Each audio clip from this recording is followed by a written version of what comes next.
नमस्कार विद्यार्थियों, BKD classes YouTube channel आपका हार्दिक स्वागत करता है। बीकेडी क्लासेज यूट्यूब परिवार जो लगातार आपको सीईटी के जो कंप्लीट सीरीज के वीडियो है वो लगातार प्रदान कर रहा है। हम इसी कड़ी में बात कर रहे हैं मारवाड़ के राठौड़ वंश की। और जो मारवाड़ के राठौड़ वंश है, इनकी उत्पत्ति कहाँ से होती है, इनका जो क्षेत्र कहाँ कहाँ है, जोधपुर, बीकानेर, जालौर, नागौर, पाली और आसपास का जो क्षेत्र है, ये इनका क्षेत्र है। मालवा के जो राठौड़ है वहां से जयचंद गढ़वाल के ये वंशज रहे, वहां से ये आए हैं। उनके बाद में उत्पत्ति के संबंध में अलग अलग लोगों के अलग अलग मत हैं। कोई बताता है हिरण्याकश्यप की संतान है ना। भाट साहित्य ये बताते हैं, कोई बताता है ये सूर्यवंशी है, जिनमें दयालदास रिख्यात, कर्नल जेम्स टोड बताते हैं। कन्नौज के गढ़वाल बताने वाले जो है मनोज नेणसी है, चंद्रवरदाई है, इनकी बात करते हैं। उनके अलावा हम बात करते हैं व्रत की जो संतान है वो जोधपुर राज्य की ख्यात में बताया गया है। बदायूं राठौड़ों के वंशज है, ये बताया गया है। तो ये जीएच ओझा बताते हैं।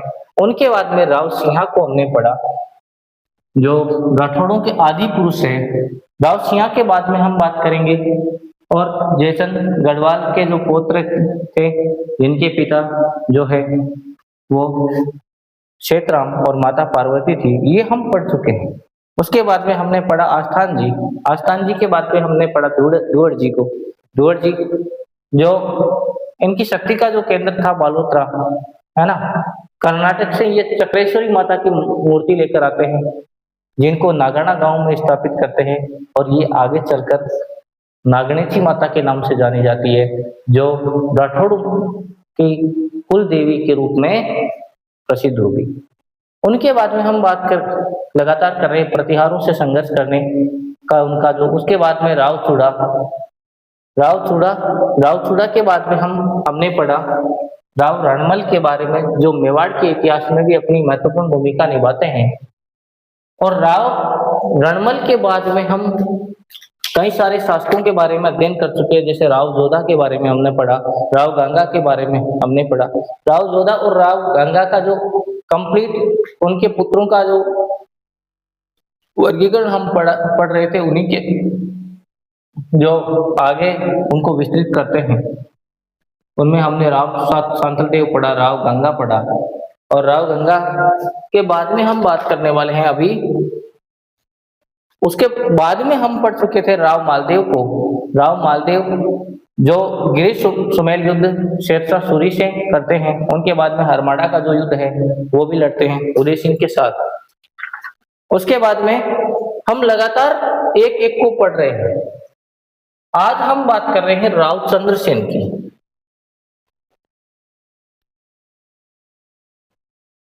राव चंद्रसेन, इनका क्या इतिहास है, ये बात सबसे पहले, इनका जो शासनकाल है वो 1562 से लेकर 1581 तक है। कहां से? 1562 से लेकर कहां तक? 1581 तक है, ये याद रखें। पहली बात तो यह है इनका शासनकाल। बात करें जन्म कब हुआ,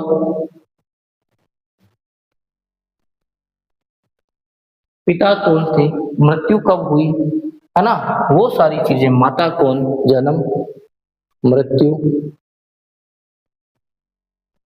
पिता,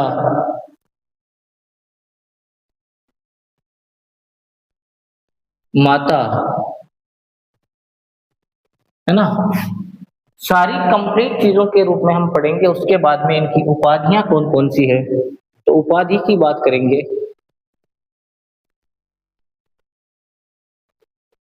कौन कौन सी उपाधि ये धारण करते हैं, है ना, ये सारी चीजें हम पढ़ने वाले हैं इस कंप्लीट वीडियो में। यानी राव चंद्रसेन को हम पढ़ने वाले हैं। और राव चंद्रसेन को अगर पढ़ते हैं तो सबसे पहले इनके जन्म की बात करें तो इनका जन्म होता है 1541 में। कब होता है? 1541 में। और जीवन काल कितना? 1581 में इनकी मृत्यु हो जाती है। कब हो जाती है? 1581 में। लगभग वर्ष का जो समय है, इन्होंने अपना जीवन जिया। अब 40 साल में इन्होंने क्या-क्या किया, उस सब के बारे में बात करेंगे। पिता कौन? हम जो पीछे पढ़ के आ रहे हैं मालदेव। पिता कौन? मालदेव मारवाड़ के शासक हैं। पढ़ के आए ना। माता स्वरूप देवी। माता स्वरूप देवी। उपाधियों की बात करें तो उपाधि मिली हुई है मारवाड़ का प्रताप। जिस प्रकार महाराणा प्रताप ने मेवाड़ में अब कभी भी अकबर की अधीनता स्वीकार नहीं की, उसी प्रकार यहाँ पर इन्होंने भी किसकी अधीनता स्वीकार नहीं की? अकबर की। तो मेवाड़ के प्रताप, मारवाड़ के प्रताप के रूप में इनको जाना जाता है। मारवाड़ के प्रताप, मारवाड़। अब इसके बाद में प्रताप का अग्रगामी, प्रताप से भी आगे चलने वाला, प्रताप का अग्रगामी यानी प्रताप से भी आगे चलने वाला मारवाड़ का भूला बिसरा शासक। मारवाड़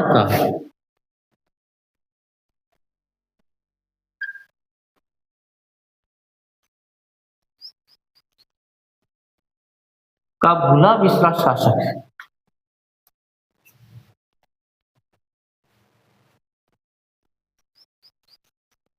जिन्होंने भी चंद्रसेन को पढ़ा है उनको इनके बारे में काफी जो ये उपाधि विशेष रूप से मारवाड़ का प्रताप, मारवाड़ का अग्रगामी, मारवाड़ का जो प्रताप का अग्रगामी मारवाड़ का भूला बिसरा शासक, ये उपाधियां सबको पता है। एक उपाधि है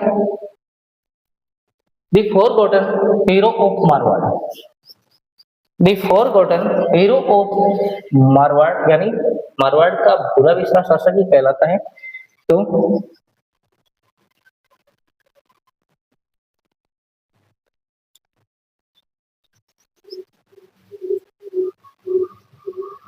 हीरो ऑफ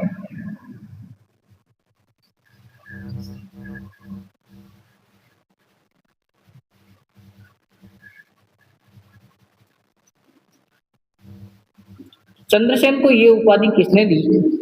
ये बड़ा सवाल है। चंद्रसेन को ये उपाधि देने वाला व्यक्ति कौन है? तो वो है मोनोत नेन्सी। कौन? मोनोत नेन्सी।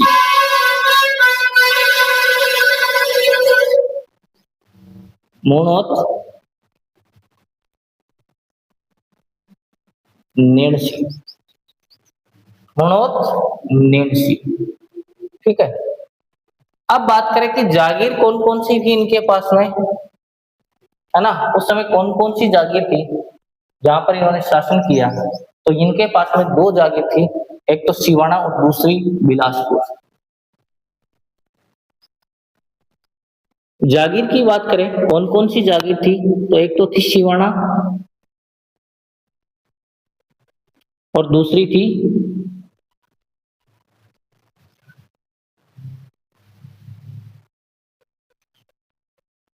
बिलासपुर। ये दो जागीर इनके पास में थी। तो ये तो हो गया इनका सामान्य परिचय। अब हम उनके बारे में और इनके जीवन के बारे में अध्ययन करेंगे। विशेष रूप से इनके युद्धों का वर्णन विशेष देखने को मिलता है। अकबर की अधीनता नहीं स्वीकार करना, तो कई सारे युद्ध भी लड़े, है ना? किन किन राजाओं के साथ युद्ध लड़े, क्या क्या हुआ, अकबर का जो नागौर दरबार है वो कब लगा, वहां पर कौन सी घटना हुई, उन सब का विवरण हम पढ़ने वाले हैं इसी भाग में। तो देखते हैं वो आगे क्या क्या होता है, कौन कौन सी चीजें देखने को मिलती है। जिनको भी चाहिए स्क्रीनशॉट की अगर व्यवस्था है आपके पास में तो ले सकते हैं, कोई दिक्कत नहीं है। सामने बोर्ड पे लिखा हुआ है। हाँ, ये बिल्कुल आपकी जो क्लास है 0 से शुरू करके कंप्लीट करने वाले हैं हम, आपके साथ खड़े हैं। आप अपनी तैयारी को और बेहतर बनाएं, लगातार कोशिश करें। कोशिश करने वालों की कभी हार नहीं होती। ये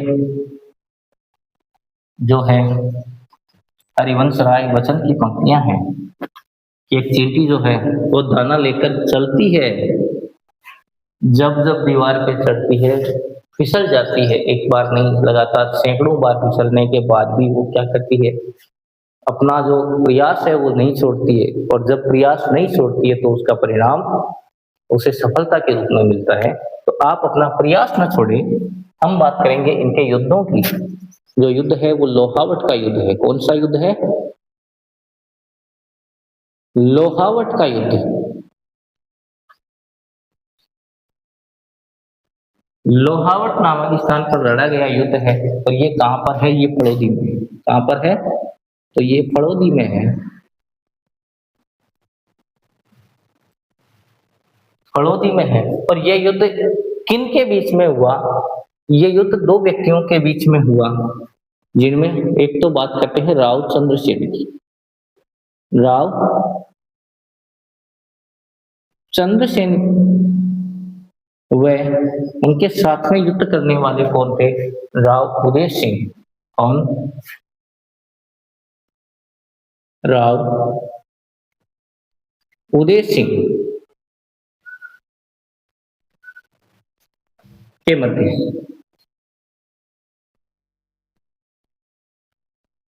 इस युद्ध का परिणाम क्या होता है? इस युद्ध का परिणाम होता है, इसमें राव चंद्रसेन विजय होते हैं। विजय किसकी होती है? विजय होती है राव चंद्रसेन की, है ना। उदय सिंह और राम सिंह नाराज होकर क्या करते हैं, उसके बाद में अकबर के पास में चलते हैं, है ना। उदय सिंह कौन सा? मोटा राजा उदय सिंह। 1564 में हाँ, अकबर ने हुसैन अली कुली खां को मारवाड़ पर आक्रमण करने के लिए जो भेजा था, तथा जोधपुर पर उन्होंने क्या कर दिया? कब्जा कर दिया, है ना। हाँ, तो बात कब कर रहे? उदय सिंह और उनके जो साथ में एक भाई है, जिनका नाम है राम सिंह, और नाराज होकर क्या करते हैं? अकबर के दरबार में चले जाते हैं। और अकबर उसके बाद में 1564 में क्या करता है? अकबर हुसैन अली कुली खां को जो है यहाँ पर मारवाड़ पर आक्रमण करने के लिए भेजते हैं, और मारवाड़ पर आक्रमण करते हैं, जोधपुर को अपने कब्जे में ले लेते हैं। जोधपुर और मारवाड़ दोनों एक ही, ये याद रखना है, ठीक है।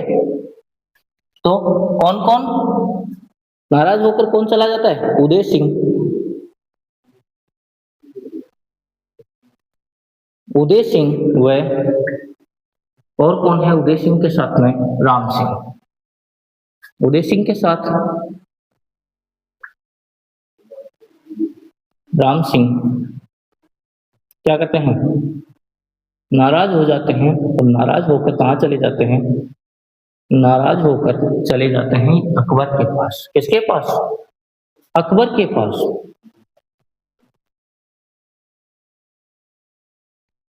अकबर के पास चले जाते हैं, और जब अकबर के पास चले जाते हैं तो क्या होता है? इसका परिणाम क्या होता है?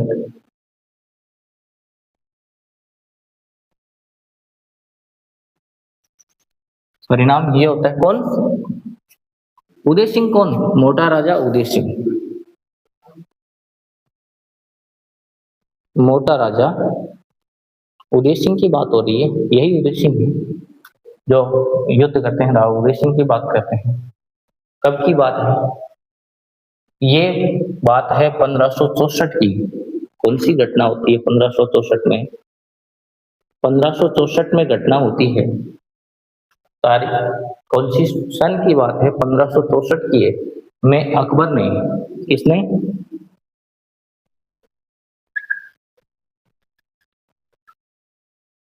अकबर ने क्या किया? हुसैन अली खां, हुसैन अली और कुली खां को क्या करते हैं? ये यहाँ पर हुसैन अली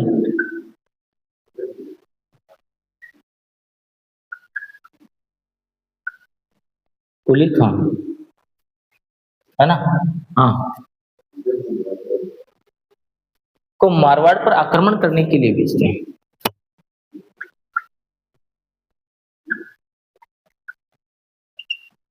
को मारवाड़ पर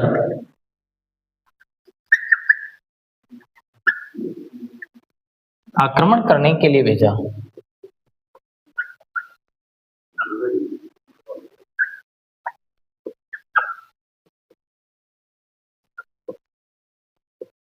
करने के लिए भेजा और परिणाम क्या हुआ, ये इस आक्रमण का परिणाम क्या हुआ, इन्होंने जोधपुर पर अपना कब्जा कर लिया। जोधपुर पर जब ये कब्जा कर लेते तो राव चंद्रसेन जो है यहाँ से पलायन कर देते हैं 1564 में, और कहाँ चले जाते हैं, राव जो चंद्रसेन है उनका पलायन, पहला जो पलायन है वो 1564 में होता है, और यहाँ से वो भद्राजुन चले जाते हैं। कहाँ पर चले जाते हैं, भद्राजुन। कहाँ पर चले जाते हैं, भद्राजुन चले जाते हैं। तो हम बात करेंगे इनके पलायन के बारे में, कौन कौन से पलायन इन्होंने किए, कब कब पलायन किया और कहाँ चले गए, है ना। जब भी यहाँ पर, तो ये एक संघर्षशील व्यक्ति है।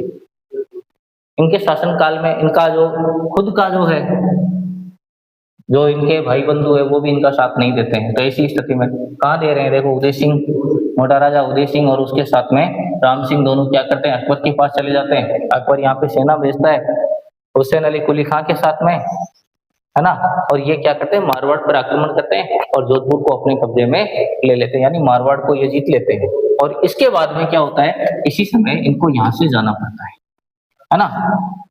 अब इनके समय की जो घटनाएं हैं, जब ये चले जाते हैं, युद्ध का, लोहावट का युद्ध कब होता है, 1564 में ही होता है। 1564 में जब आक्रमण होता है तो ये चले जाते हैं।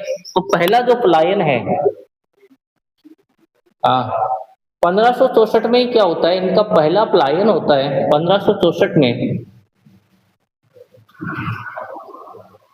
कौन, राव चंद्रसेन।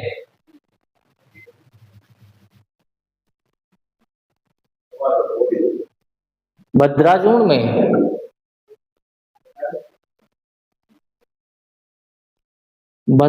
में शरण लेते हैं, ये जाते हैं। दूसरी बार ये यहाँ से जाते हैं, जोधपुर से निकल के जाते हैं, वो कब जाते हैं उनके बारे में बात करेंगे। 1570 में अकबर का जो दरबार लगता है, और उसके बाद में क्या होता है, राव जो इनका दूसरा पलायन होता है ना। अब हम बात करेंगे अकबर के दरबार की। अकबर का जो नागौर दरबार है, विशेष रूप से कौन सा दरबार,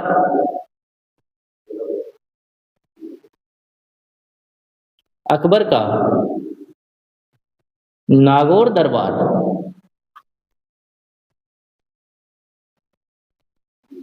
कब लगता है, ये बात है 1570 की।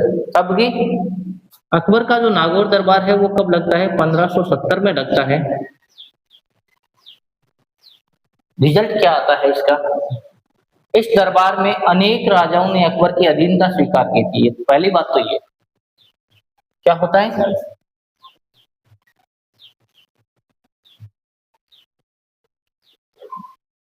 इस दरबार में अनेक राजाओं ने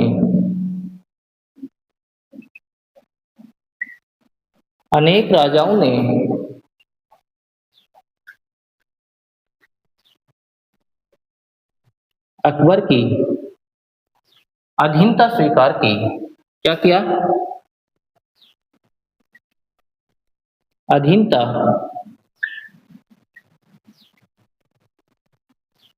स्वीकार की। अब कौन कौन से राजा थे, मुख्य रूप से बात करते हैं तो बीकानेर के कल्याणपुर, और इनके पुत्र राय सिंह जो है जैसलमेर के भाटी इनमें शामिल थे।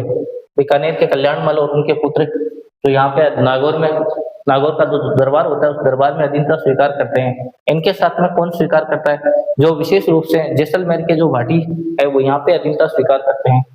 तो ये इनके साथ शामिल है। चंद्रसेन भी वहां पर उपस्थित था, लेकिन अधीनता स्वीकार नहीं। तो राव चंद्रसेन भी नागौर दरबार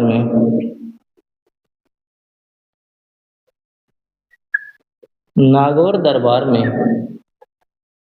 उपस्थित थे,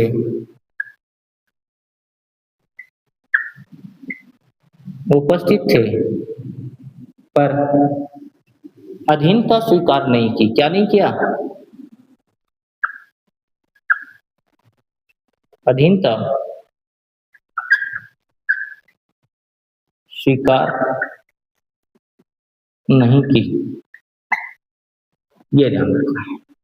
नागौर दरबार में राव चंद्रसेन उपस्थित थे, लेकिन उसके बाद में भी इन्होंने अधीनता स्वीकार नहीं किया, दरबार को बीच में छोड़ के चले गए। और अकबर ने इस समय क्या, नागौर में एक तालाब बनाया था जिसका नाम था शुक्र तालाब। किसने बनाया? हाँ। तीसरी बात क्या है?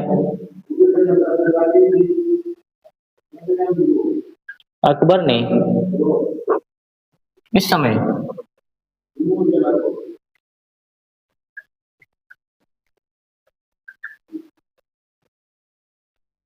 नागौर में शुक्र तालाब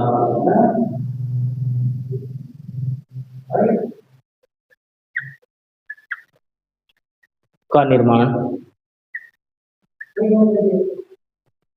करवाया। कौन से शुक्र तालाब का निर्माण कब हुआ और किसने करवाया? अगर ये बात पूछी जाए तो किसने करवाया? अकबर ने करवाया। कब करवाया? नागौर दरबार के समय। और नागौर दरबार कब लगा? नागौर दरबार 1570 ईस्वी में लगा। कब लगा?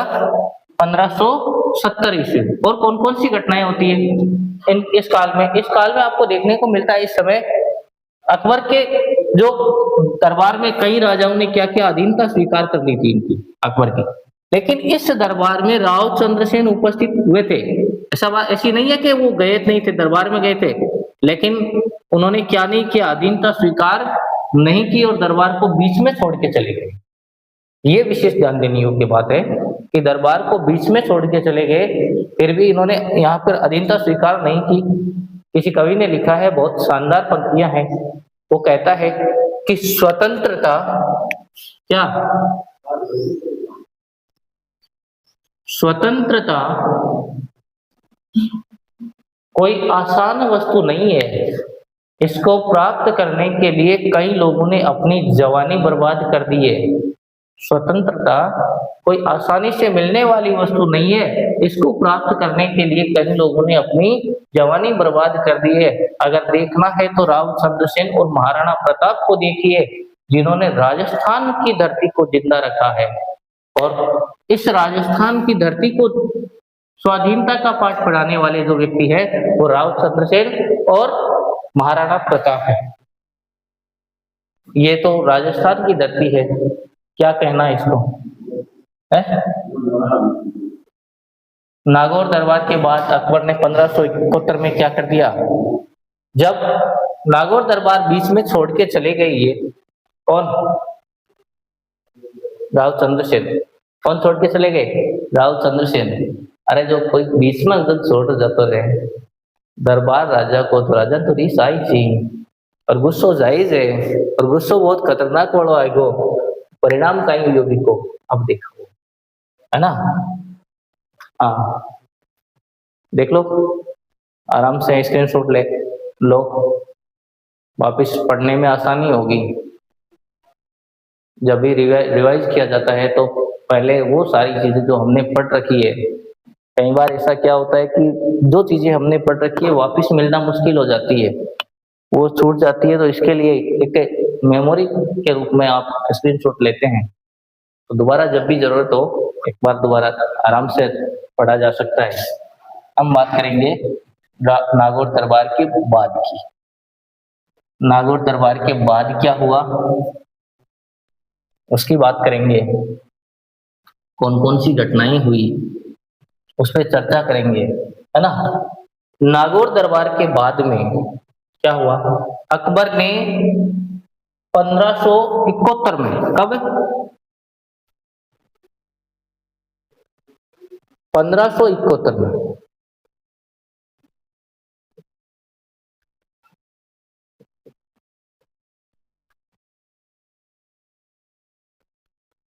नागौर दरबार के बाद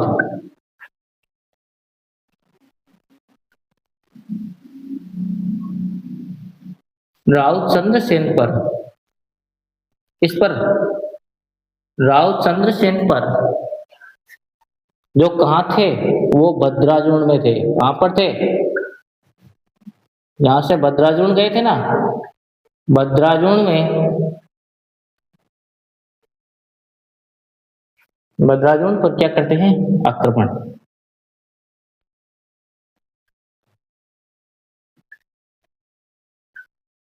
भद्राजुण पर आक्रमण किया। किस पर आक्रमण किया, भद्राजुण पर, ये ध्यान रखना। क्या होता है, अब यहाँ पे 1571 में ये दूसरी बार पलायन करते हैं, भद्राजुण से भी इनको वो यहाँ से छोड़ के चले जाते हैं, और कहाँ चले जाते हैं, सिवाना, बाड़मेर।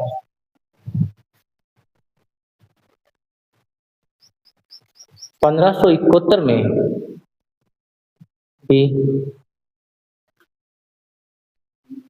राव चंद्रसेन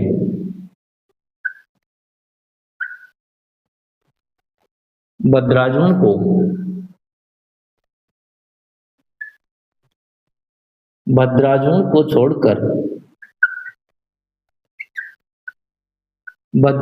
को छोड़कर कहाँ चले जाते हैं, सिवाना चले जाते हैं। कहाँ पर,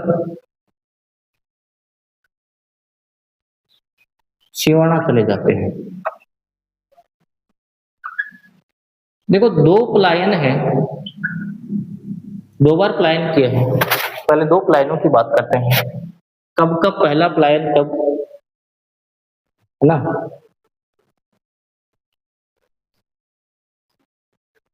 पहला पलायन कब होता है, तो पहला पलायन 1564 में होता है। कब होता है, 1564 में होता है, जब अकबर ने जोधपुर पे आक्रमण किया था, मारवाड़ पे आक्रमण किया था। उस समय ये मारवाड़ को छोड़कर कहाँ चले जाते हैं, भद्राजुण चले जाते हैं। कहाँ पर,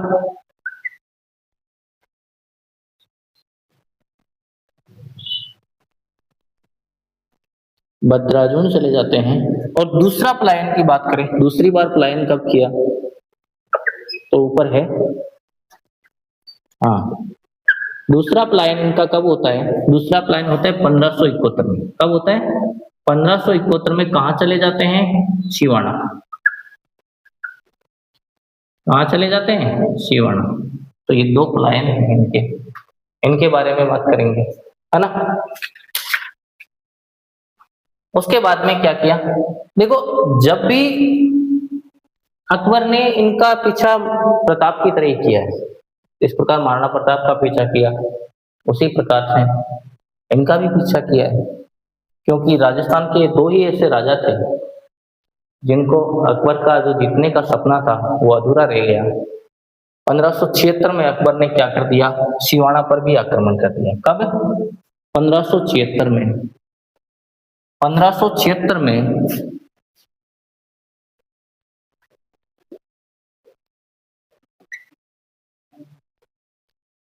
अकबर ने किस पे आक्रमण कर दिया, सिवाना पर भी।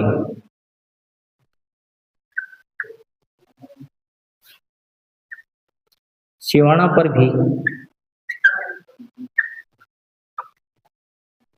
आक्रमण कर दिया। कब किया, 1576 में। किसने आक्रमण किया, अकबर ने किया। और अकबर के इस समय के जो सेनापति थे वो कौन थे, शहबाज खां। कौन थे, सेनापति कौन थे, शहबाज खां।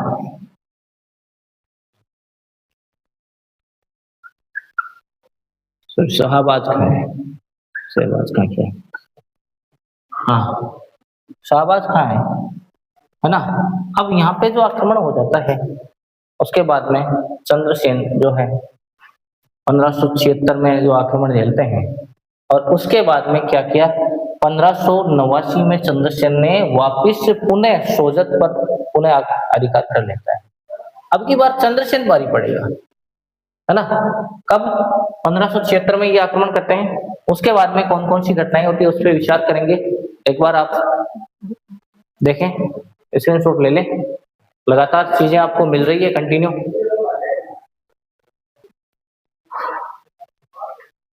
हाँ, तो नागौर दरबार कब होता है, 1570 में। नागौर दरबार लगता है 1571 में। क्या किया नागौर दरबार के बाद? कब? नागौर दरबार के बाद राव चंद्रसेन जो है वो कहाँ चले जाते हैं? बदराजून चले जाते हैं। यहाँ से नागौर दरबार को बीच में छोड़कर ऐसी स्थिति में बदराजून पर इन्होंने क्या कर दिया? आक्रमण कर दिया। किसने कर दिया? अकबर ने बदराजून पर आक्रमण कर दिया। और 1571 में ही राव जो चंद्रसेन है बदराजून को छोड़कर कहाँ चले जाते हैं? सिवाना चले जाते हैं। जब इन्होंने आक्रमण किया बदराजून को तो वो छोड़कर वहां से कहाँ चले जाते हैं? सिवाना चले जाते हैं। तो दो तो उनके पलायन है। पहला पलायन कौन सा है? कब हुआ? बदराजून चले गए। कब चले गए? 1564 ईस्वी में। दूसरा कब हुआ? दूसरा पलायन जो 1571 में हुआ। और कहाँ चले गए? सिवाना चले गए। तो ये तो हो गए आक्रमणों की बात और पलायनों की बात। उसके बाद में 1576 में अकबर को ये बात भी अच्छी नहीं लगी, और जब अच्छी नहीं लगी तो इन्होंने क्या कर दिया? इन पर फिर आक्रमण कर दिया। सिवाना पर आक्रमण किया 1576 में। इस पर आक्रमण करने वाले जो थे वो शाहबाज खां थे। और उनके बाद में आगे की जो घटनाएं हैं वो कौन कौन सी है उन पे विचार करेंगे। तो एक बार आप इनको आराम से देखें, स्क्रीनशॉट ले सकते हैं ध्यान से, ठीक है। हाँ, शायद ले लिया होगा आपने स्क्रीनशॉट, नहीं लिया तो अब ले लो। चलो नेक्स्ट बात करते हैं और क्या क्या कौन कौन सी घटनाएं होती है ना।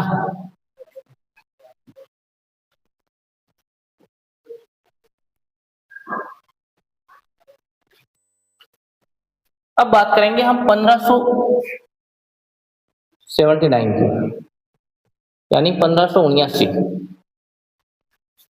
1579 में क्या किया? राव चंद्रसेन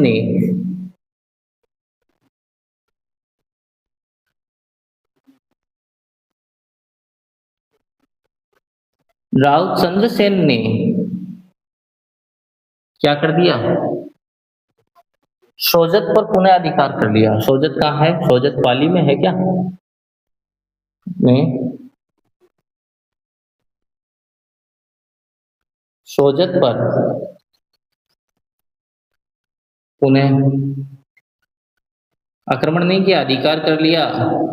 आक्रमण करके अधिकार ही कर लिया, आपने जीत लिया, वापस अधिकार कर लिया, है ना। कब की बात है? 1579 की है। 1579 से पहले हम बात करें, अकबर ने शाह कुली खां, राय सिंह, केशवदास, मेड़तिया आदि को चंद्रसेन को विजिट करने के लिए भेजता है, परंतु वो सारे के सारे जो है असफल रहते हैं। 1573 में भी आक्रमण करते हैं। कौन? अकबर। तो ये घटना पहले वाली बाद में आ गई, थोड़ा सा कोई नहीं बात। 1573 की बात है। इस समय क्या होता है? इस समय एक घटना होती है, याद आ गई वापिस, है ना। क्या होता है? अकबर ने क्या किया?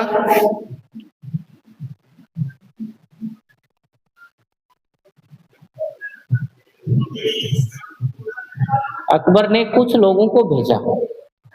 किन किन को भेजा वो बात करते हैं।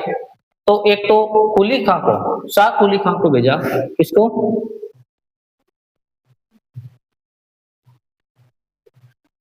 शाह कुली खां।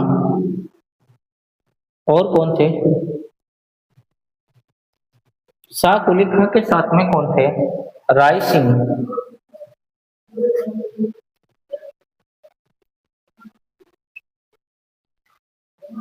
राय सिंह। और कौन थे? और थे केशवदास मेड़तिया। कौन?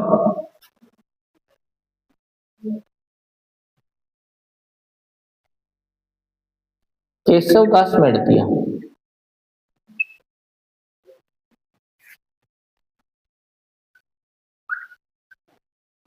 मेड़तिया, इन तीनों को क्या किया? चंद्रसेन के विरुद्ध युद्ध करने के लिए भेजा, परंतु तीनों के तीनों क्या हो जाते हैं? असफल रहते हैं। यहाँ पे इनकी जीत नहीं होती है। राव चंद्रसेन जो है वो उसके बाद में पत्ता राठौड़ पर सिवाना दुर्ग का भार छोड़कर कहाँ चले जाते हैं? जंगलों में चले जाते हैं। जो उसके बाद की जो घटना है,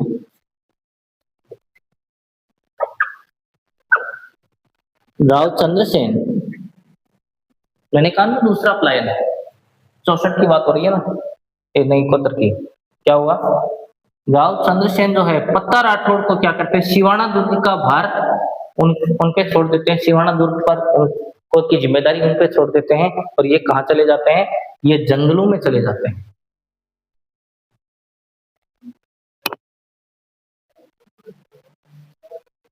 पत्ता राठौड़ को, किसको?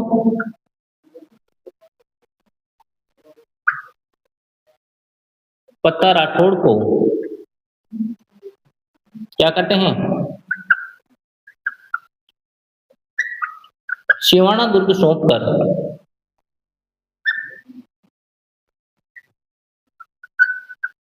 सौंपकर कहाँ चले जाते हैं, ये जंगलों में चले जाते हैं।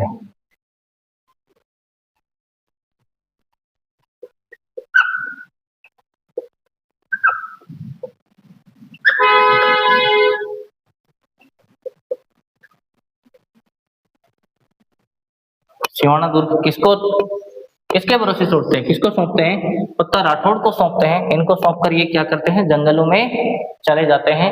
और उसके बाद में ये जो है सिवाना से के निर्वासन के दौरान चंद्रसेन का जो परिवार है वो कहाँ पर रहता है, पोखरण दुर्ग में रहता है। कहाँ पर, ये बड़ी काम की बात है। क्या है, पहले आप इनको देखो एक बार।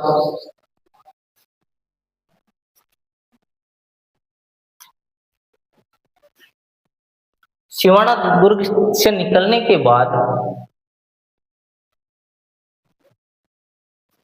कब, हाँ ऊपर लिखा हूँ,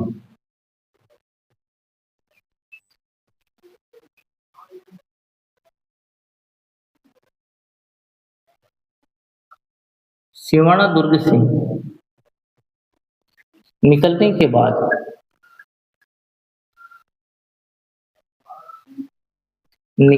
बाद क्या होता है, बताओ। चंद्रसेन का परिवार, किसका,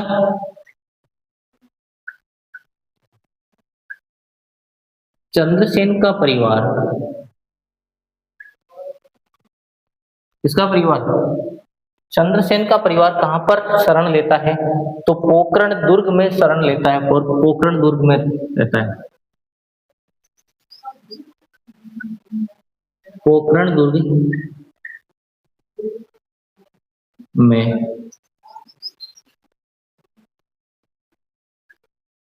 शरण लेता है और कहाँ रहता है, किसके पास रहता है, पोखरण दुर्ग में। अगर ये बात कहते हैं, पूछा जाए तो ये आनंद राय पांचोली जो पोखरण दुर्ग के किलेदार है, कौन, आनंद राय पांचोली।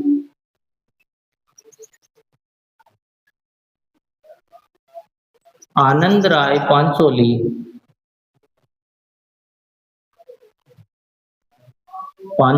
ये कौन है, ये पोखरण दुर्ग के किलेदार है। किसके किलेदार है, पोखरण दुर्ग के किलेदार इनके पास में शरण लेते हैं, है ना। उसके बाद में चंद्रसेन की कब मृत्यु हो जाती है, चंद्रसेन ने कौन सी युद्ध नीति अपनाई, ये सबसे बड़ा सवाल होता है। चंद्रसेन की जो युद्ध नीति थी वो थोड़ी अलग थी।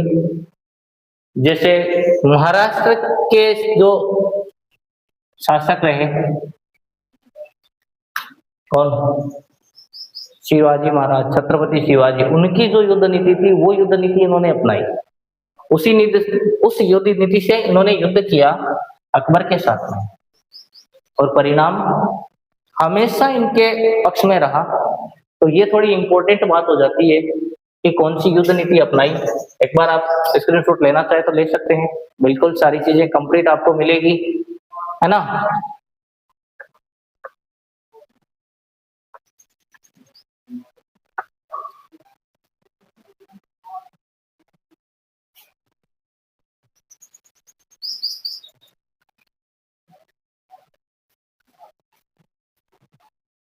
अब हम बात करेंगे युद्ध नीति की। तो इन्होंने कौन सी युद्ध नीति अपनाई, राव चंद्रसेन ने, लास्ट बात है, राव चंद्रसेन ने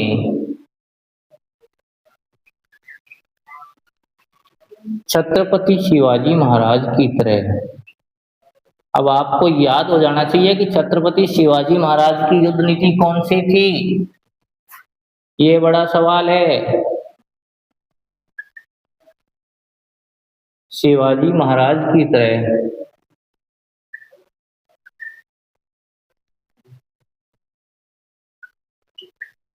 तरह कौन सी युद्ध नीति अपनाई? छापामार युद्ध नीति। कौन सी युद्ध नीति? छापामार युद्ध नीति।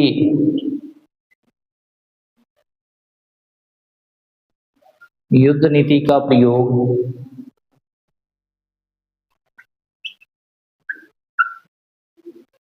किया। अब हम पढ़ चुके हैं इनकी मृत्यु कब हुई। एक बार वापस देख लेते हैं मृत्यु के बारे में। राव चंद्रसेन की जो मृत्यु है कब होती है? 1581 में हो जाती है। कब हो जाती है? 1581 ईस्वी में हो जाती है। और कहां पर होती है? ये बड़ा सवाल है। तो सचियाई सारण में होती है। कहां पर? सचियाई सारण में। सचियाई सारण नामक स्थान पर इनकी मृत्यु हो जाती है। ये याद रखना है। कब होती है? 1581 में, है ना। कौन कौन समय के साथ आप एक कहानी के रूप में याद करो उसको। पहले क्या हुआ, उसके बाद क्या हुआ, उसके बाद क्या हुआ। इस प्रकार से इन राव चंद्रसेन का जो जीवन काल है, जो उनके जीवन काल की घटनाएं हैं, उनके जो युद्ध है, वो सारे याद हो जाते हैं, है ना। देखो पढ़ने वाली तो बहुत सारी चीजें हैं। ये जो छापामार युद्ध नीति है सर्वप्रथम किसने अपनाई थी? तो ये उदय सिंह ने अपनाई थी। ये ध्यान रखना। राजस्थान की बात करें तो छापामार युद्ध नीति सबसे पहले अपनाने वाले उदय सिंह थे, है ना।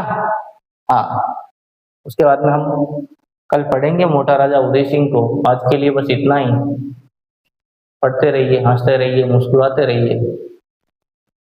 और क्या चाहिए आपको जीवन में? आपकी सफलता का जो राज है वो आपकी पढ़ाई है, आपकी शिक्षा है, इसे आप प्राप्त कर रहे हो। इससे बड़ा कोई दूसरा साधन नहीं है, क्योंकि मेहनत का कोई शॉर्टकट नहीं होता है। मेहनत तो करनी ही पड़ेगी। मेहनत का कोई विकल्प नहीं है दुनिया में। तो आपका फिर से एक बार धन्यवाद करते रहें। लगातार आप वीडियो में बने रहें। ध्यान रखें, ध्यान रख के बिल्कुल पढ़ना। देखो पढ़ने का दो अर्थ होता है। एक तो वो पढ़ता है जो कुछ भी मिले वो पढ़ ले। एक स्मार्ट स्टडी जिसे कहते हैं, सोच समझ के पढ़ना कि मुझे क्या पढ़ना चाहिए, कब क्या पढ़ना चाहिए, ये विचार करने वाला जो होता है वही जीवन में सफल होता है। एक बार फिर से आपका बहुत बहुत धन्यवाद।